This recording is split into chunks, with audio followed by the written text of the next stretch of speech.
Well, I think the bigger risk when it comes to numbers and data and politics is an over-reliance on them. Right.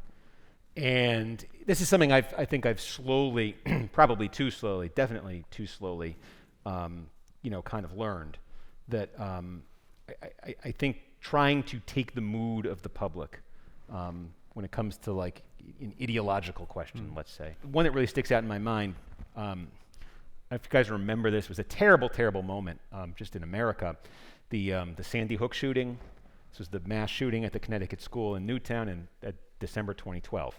So politically, the response to that mass shooting was, Obama was in his second term, Democrats still had the Senate. It was a renewed push for this background check. You looked at the scope of things, it was the message here that Obama, the Democrats put out was, this is really a limited thing we're asking for here in the face of this terrible tragedy, surely, or for background checks. They got Joe Manchin, Republican and Democrat, teamed up in the Senate to put this together.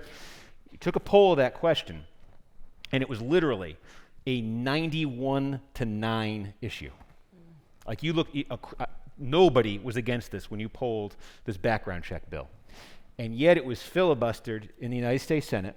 The Republicans, led the filibuster. Most Republicans, not all, but most Republicans filibustered the United States Senate, and it never went anywhere.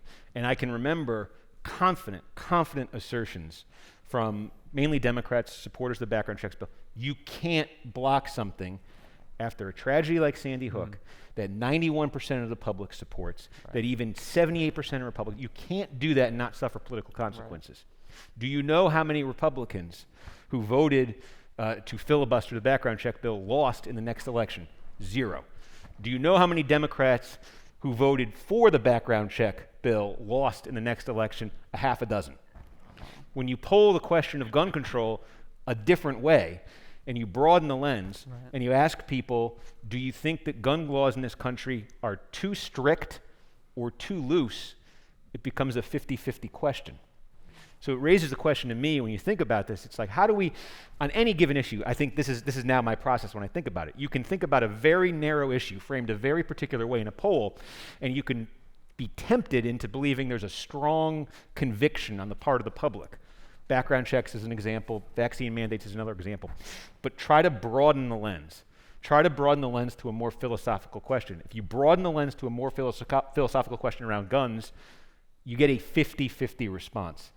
And I think the evidence from that 2014 election and the evidence from so many other elections and so many other issues is people vote on the broader measure. Right. They're not ever, I wouldn't say ever, but they're not usually voting on a very particular issue that's framed a certain way in a poll that matches up with something that's big in the news at the moment. Right. It's a broader philosophical thing. And I think there's to me, that's a challenge just when I try to communicate polls and data and numbers on the air is to get that perspective across.